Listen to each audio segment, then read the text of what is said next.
All right, let's get to your top story now, which is the war in Ukraine. President Biden traveling, just announcing that, hey, President Putin could be getting ready to use nuclear weapons. He says this really without any evidence at all. He made this announcement on the very same day, by the way, that his son, Hunter Biden, was charged with federal crimes. So I guess take that with a grain of salt. And hey, if, by the way, if you think that President Putin is going to use tactical nuclear weapons against the United States or NATO forces or even Ukrainian forces, like you're saying that, could literally kill 60,000 people in the blink of an eye with some sort of a tactical nuclear weapon. So maybe now would be a good time for peace talks. Just saying, right? If you're saying this, then why on the very same day, literally Anthony Blinken then rolls out and says they're going to roll out another $1.3 billion to Ukraine. So the president says, he could be using nukes if this gets out of hand. It already is out of hand. So NATO, pack up your shit and go home. There's an idea for you. Yeah, just adhere to the original document you already signed, Ukraine. Yeah, remember that peace agreement? You need me to send it over via email as a PDF attachment? Here's the peace agreement that you bozos signed. It would have ended all of this. No. By the way, the guy that signs that peace agreement ends up getting killed later on, we learned. So as a result of this message from President Biden, international community sprang into action. Oh, nukes?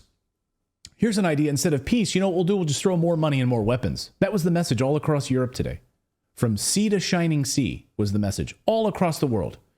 So I was watching all of these different countries today, going through their different press secretaries and meetings and pulling together all this information today. It's crazy.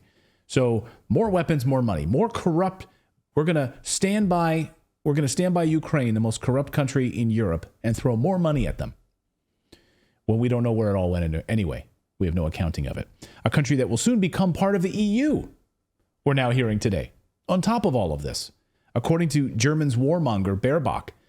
So yes, the defense minister from Germany, Baerbock, you know her, you love her. She's the one who famously stood up on stage and said, I care more about Ukraine than I do the German voters. Remember that?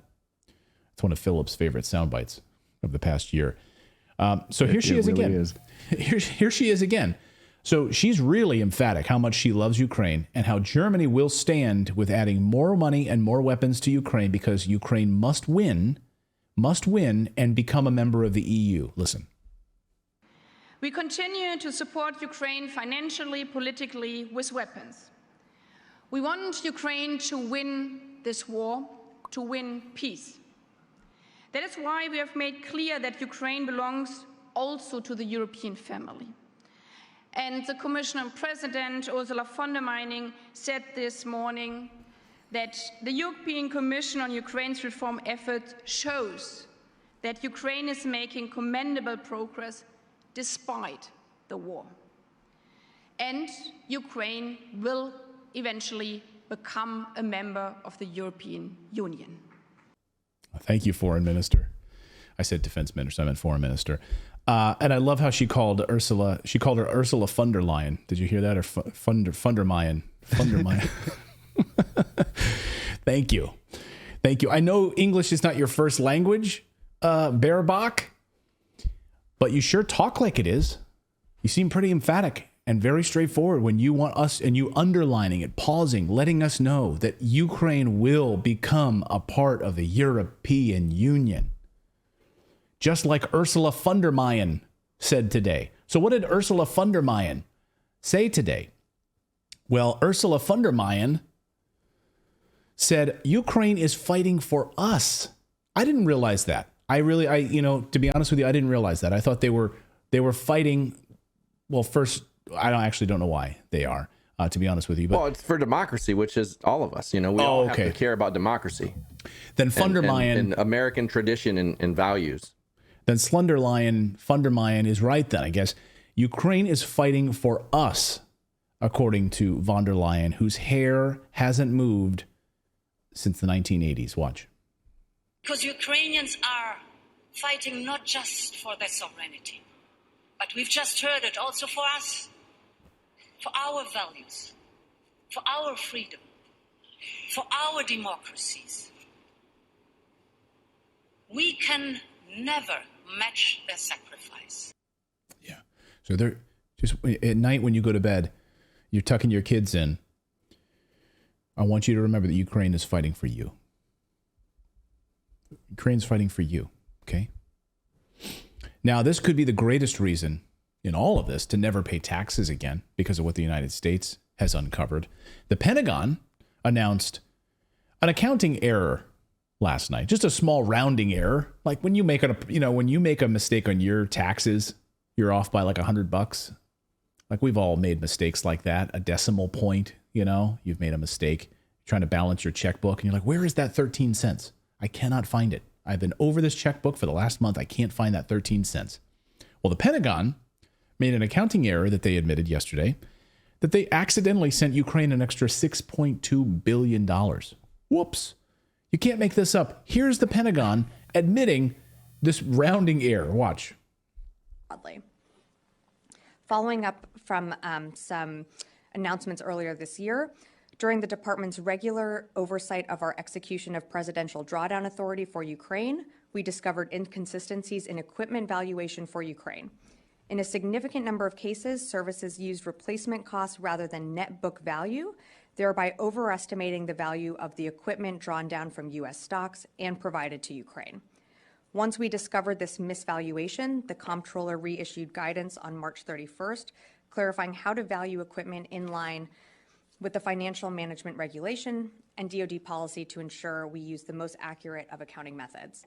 We have confirmed that for FY23, the final calculation is $3.6 billion, and for FY22, it is $2.6 billion, for a combined total of $6.2 billion. These valuation errors in no way limit or restricted the size of any of our PDAs or impacted the provision of support to Ukraine. And while the DoD retains the authority to utilize the recaptured PDA, this has no bearing on appropriated USAI or Ukraine PDA replenishment funding approved by Congress. So we're just off by 6.2 billion, Sorry. So when we hired 87,000 new IRS agents to come after you for making a $500 mistake, or failing to report the wages that you got from working at the TGI Fridays from your tips. Just want you to know that we at the Pentagon were off by 6.2 billion that we're sending them. We're sorry about that. Yeah, I'm gonna start doing my taxes that way. Just when I factor in like how much of my apartment is the office that I use, for my business, I'm just gonna like, oh shoot, it wasn't $134,000 a month. My bad. Right. My bad. I'm sure I wouldn't end up in jail for that. Yeah, no, I'm sure you'll be like Hunter Biden. You'll be totally fine. Don't worry about it.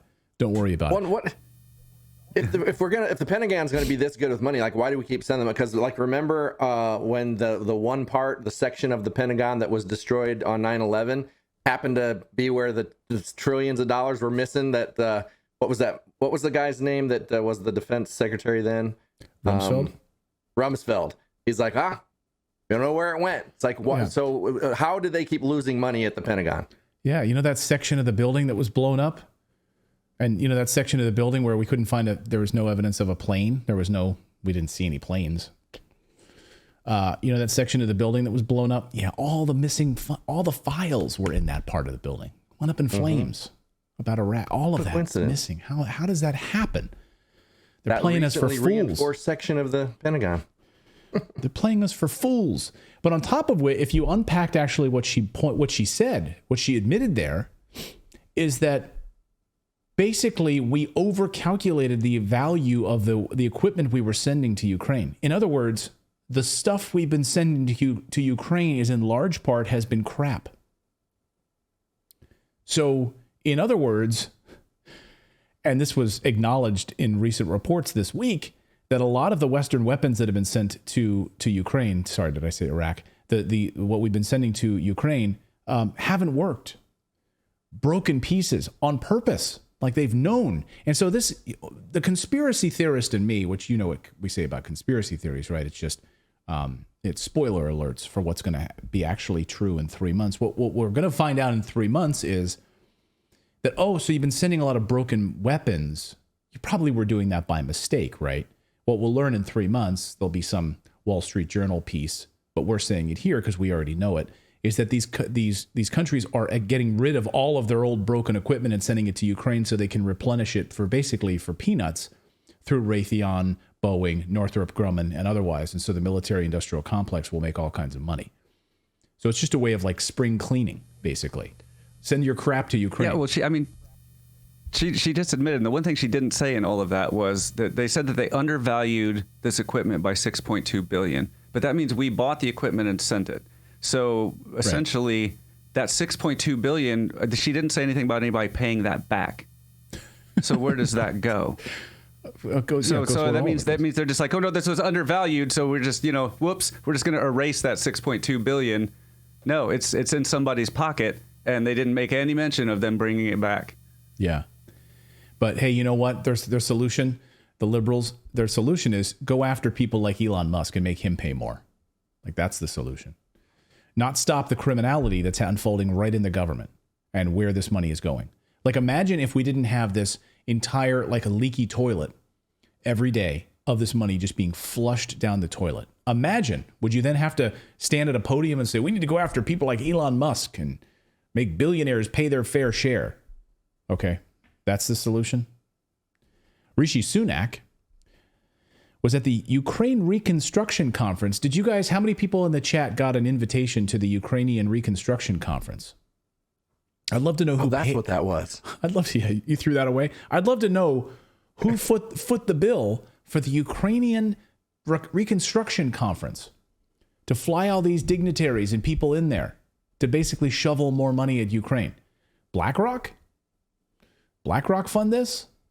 It's the Halliburton days all over again. Yeah. During the Iraq war, where like Halliburton was charging like, $100 to do little bags of laundry. They charge like $50 for a Coke, stuff like that. It's those days again. They're like, what can we get our hands on? We're going to be shipping all this stuff over there. How can we make our money? Did you see in the newsletter this morning, we had a story about how they're charging $50,000 for airplane trash cans to the U.S. government. Yeah. So the Department of Defense is for a trash can that goes into the airplane. The little ones. By the way, these are the trash cans that you can't fit anything in when you go in the bathroom of an airplane. You try to put like a paper towel in there, and your hand gets stuck with those like little flappy things. You're like $50,000. That's what they're charging us. I wouldn't even think a black box would cost $50,000. Right. It costs more than the black box. Right.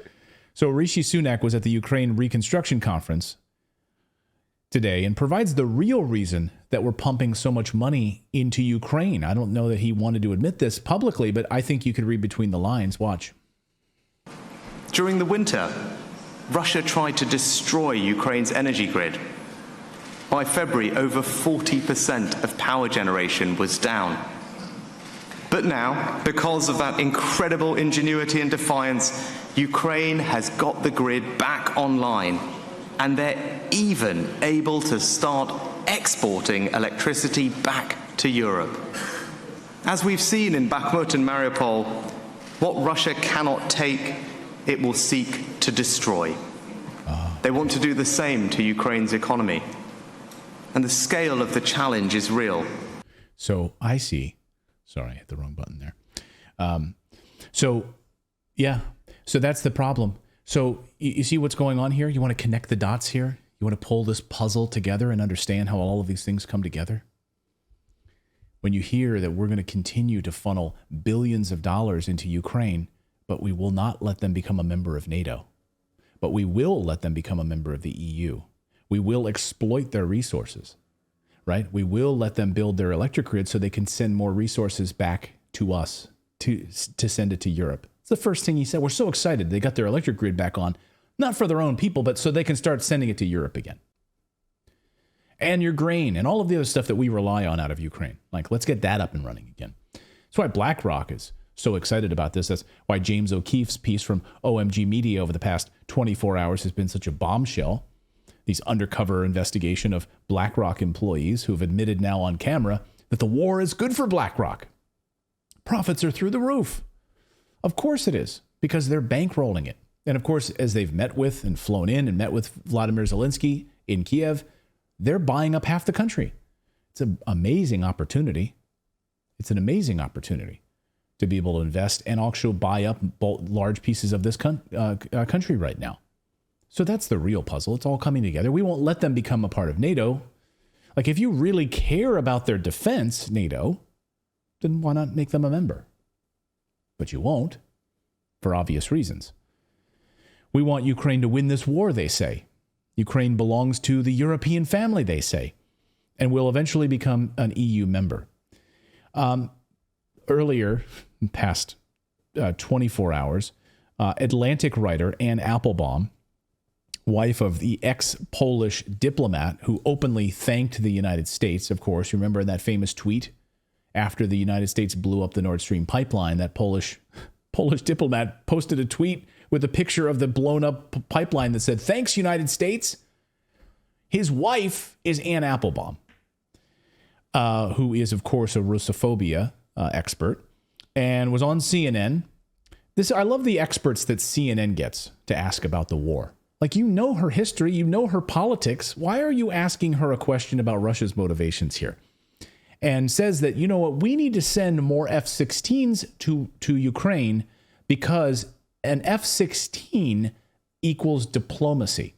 Like, that's how we get to the peace table, is by sending F-16s. But wait a second, didn't we already have a peace agreement that was already signed?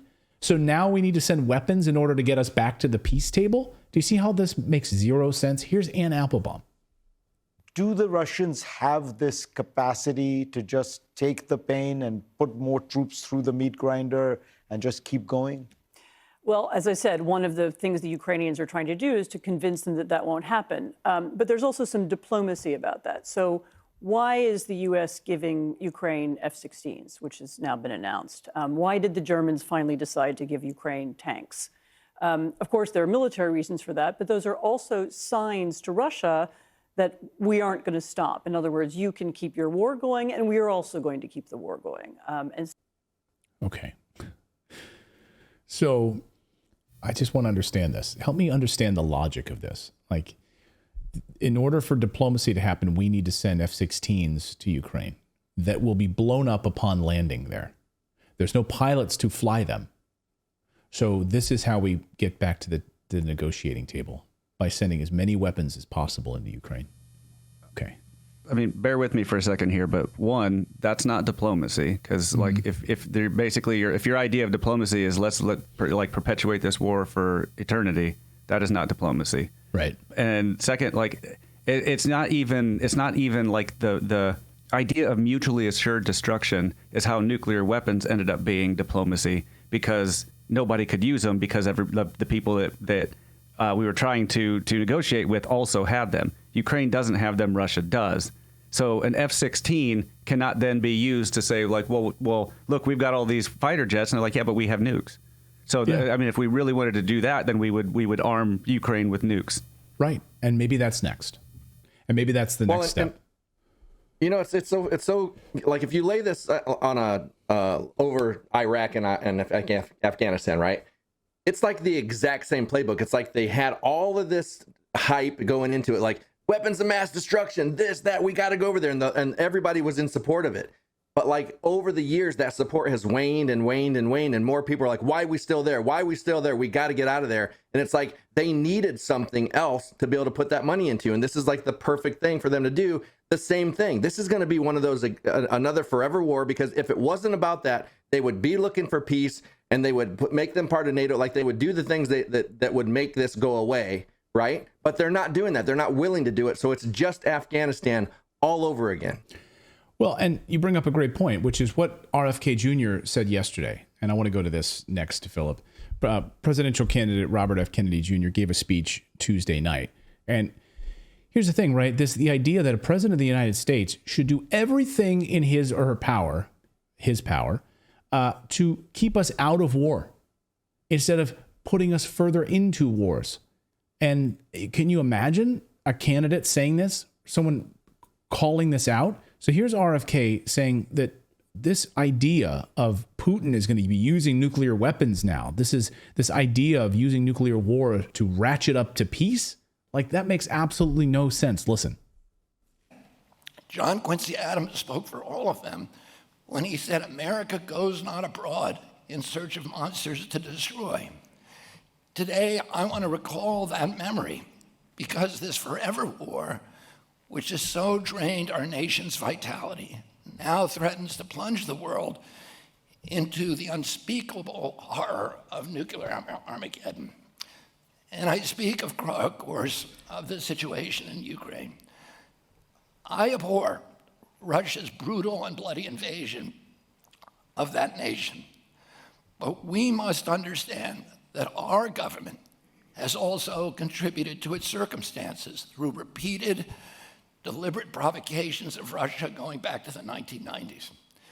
Democratic and Republican administrations have pushed NATO to Russia's borders, violating our own solemn promise from the early 90s when we pledged that if Russia made this terrible concession of moving 400,000 troops out of East Germany and allowing the unification of Germany under a NATO army, a hostile army, that we would commit that after that we would not move NATO 1 inch to the east. And James Baker gave that assurance, as did the British government officials and many, many others. And yet today we have surrounded Russia. We have moved it not 1 inch to the east, but 1,000 miles and 14 nations. We have surrounded Russia with missiles and military bases, something that we would never tolerate if the Russians did that to us. Yeah, how would we react, actually, if Russia started building military bases in Canada? Oh, we know how we'd react. They'd be wiped off the face of the earth. Yeah, it would never happen. Would never happen. What's the only country in the world that's ever used nukes on a country? It's hard to say. To say. But yeah. I want to say one thing about what he said. I kind of disagree. I mean, I agree with what he said, but there's a little bit more. Like, he didn't say, like, van der Leyen in her little speech there said that the Ukraine have done the ultimate sacrifice and we could never match that. But think about the sacrifice that Russia made, the Russians made during World War II. And the biggest, like, slap in the face we could have given them is we created NATO right after that. It's like they sacrificed to help win this world war. They helped the entire world. And then we started NATO to keep to kind of basically keep control of them. So we've been messing with them and provoking them since back then, not just in the 90s. I mean, I agree with what he's saying in the 90s, but it goes back further, in my opinion. Oh, it goes right back to the armistice. You know, it's dividing Germany, right, east and west. Well, I've seen arguments that the only reason we dropped nukes to begin with was to show Russia we had them and to keep them from encroaching on Japan and Korea. Well, yeah, and China, or basically out of Korea, yeah, and China. It was to show, hey, China and to the Soviet Union. Yeah, in fact, if you look at the details of this, it's very well. It's highly reported now. And you can even read Malcolm Gladwell's brand new book. He just wrote a recent book on all of the fire bombings of Tokyo, the air fire bombings of Tokyo. I mean, they were on their knees. The napalm bombings, we were destroying Japan, and they had actually submitted a peace agreement that we ignored. So peace was already being talked about, and a surrender agreement was already being put forth by Japan. That reminds me of that Simpsons episode where that guy's like, "Those white flags are no match for our muskets." Yeah, that's exactly like, we surrender. You've burned all of our towns. You've burned all of our villages with your air raids that have worked, as Malcolm Gladwell writes in his most recent book. Beyond the nuke was there as a show of force for the future. You're absolutely right about that, Philip. That's well documented. So he began his speech last night, RFK Jr. And some people in the chat say he's great. Others say, I saw one person say he's a snake. Hey, just listen to his words. We'll see. And we'll see through actions here, right? We want to show you all sides of this. So we're not taking sides on this. But who else is saying this? What other candidate is saying this right now? He began his speech last night by reminding us that Russia, who won World War II, and that 1 in 7 Russians died fighting the Nazis, and that they have security concerns as well. Can you imagine? And that his uncle, former President Kennedy, helped Americans sympathize with Russia to make progress in the Cold War, not hate them. he said this. He warned of this war rhetoric being extended throughout China. And he warned us that we're choosing politicians that win with war rhetoric. And if we want peace, we have to reject that from our leaders. Listen. President Kennedy understood that peace begins with our basic attitudes and beliefs. He spoke of the futility of passively waiting for the other side to become enlightened. We, quote, we must examine our own attitudes, he said, as individuals and as a nation, for our attitude is as essential to theirs. End quote. We should, he said, begin by looking inward. Yes, back in 1963, a politician really said that. A political leader.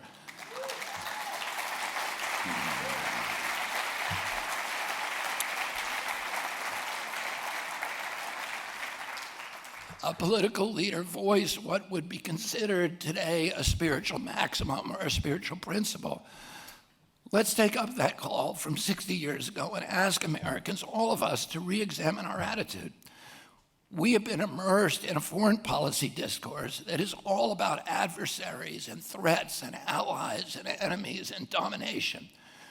We've become addicted to comic book good versus evil narratives that erase complexity and blind us to the legitimate motives and the legitimate cultural and economic concerns and the legitimate security concerns of other peoples and other nations.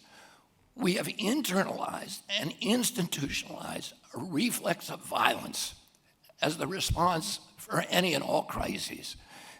Everything becomes a war. The war on drugs, the war on terror, the war on cancer, the war on climate change. This way of thinking predisposes us to wage endless wars abroad, wars and coups and bombs and drones and regime change operations and support for paramilitaries and juntas and dictators. None of this has made us safer, and none of it has burnished our leadership or our moral authority.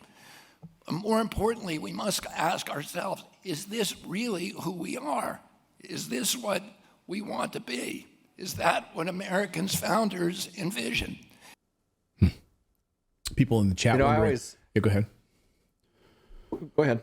No, I was going to say people in the chat wondering, they're not fully clear on why his voice is like that. And you should know, like, if you're going to hear him speak more and more, it's incredibly painful for him to speak. He has what's known as spasmodic dysphonia, which is a neurological disorder which has the muscle contraction of the larynx. So it leads to this like hoarse voice. So it's like spazzing. Like imagine trying to speak when your larynx is like doing that all the time.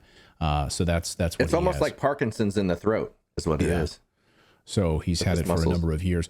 I interviewed him a number of years ago after one of his books on the environment, on the waterways of outside of New York, and he didn't have that issue then when I interviewed him. So it has evolved over the years. So go ahead, you were going to say something. Yeah, I was going to say, like, it's so simple. It's like Monsters Inc. And I've used this comparison or this analogy all the time. It's like all this time we've been going for scares. And it's like, that's what's filling our tanks. But then we've never tried laughter. We've never actually tried real peace and democracy. We've never tried it. Like when we did back in the early days, it worked well. But it's like, why can't we try that? And if we ever did, maybe that would be what would fill the tank better. Like maybe that would be better for the world if we got on board with actually like being a global force for good for real. No, you're watching America as a failed state right now, on the verge of collapse. $32 trillion in debt, it's arguably over $1 trillion a year now for our military budget. Unbelievable. A continued multiple endless wars. We are watching a failed state, and you can see it in action. All you need to do is go back to the Roman Empire to see exactly how this unfolds and exactly how the extension of the state, the pushing further as the military industrial complex, the empire keeps pushing, devalues the currency. That's what the Roman Empire did. And then eventual collapse. And you're seeing it in action right before your eyes. This is so threatening to the establishment right now to hear. I love listening to it. Just like when Trump says things that go right against the establishment, tells neoconservatives that the Iraq war was an absolute joke and a total lie, and there was never weapons of mass destruction, and you lied to the American people. I loved when he said that. I loved watching Jeb Bush squirm. They are throwing their weight around trying to discredit RFK right now. It's fun. It's amazing to watch, actually. So you can see these hit pieces being drafted up. Where do they come from? Here's the LA Times this morning. Look at this, saying that he is a threat to your health. So RFK Jr. is a threat to your health and our democracy. Column, Robert F. Kennedy is a threat to your health and our democracy. We can't have him in our election cycle. That's against our democracy. And I love the LA Times. Yeah, we can only have people that we pick, because that's how a democracy works, apparently, according to the LA Times. And by the way, the LA Times, California, have you seen California lately? He's a threat. Do you know who your governor is? For crying out loud? Like, he's a threat, though. Okay. Did you, on your way into the LA Times in downtown Los Angeles, did you drive over a whole tent city on your way to get into work yesterday morning? An entire homeless encampment underneath the bridge? But he's a threat. Okay. Anyway, the media is not your friend. They won't risk uncomfortable discussions about biopharmaceutical companies. They can't certainly let you hear any messages about peace. They won't do it, as evidenced by CNN having Ann Applebaum on the air, or any of these other warmongers. They are the enemy of the people with headlines like this, and totally shame on them. Thank you so much for watching this segment here at Redacted. We are live every day at 4 p.m. Eastern Time, trying to share the stories that the mainstream media will not cover. You should also come over and join our community of Redacted Rebels over at redacted.inc. That's our private locals community where we can share exclusive content that we simply cannot share here on YouTube. Come over and join the rebellion together right now by going to redacted.inc. We'll see you next time.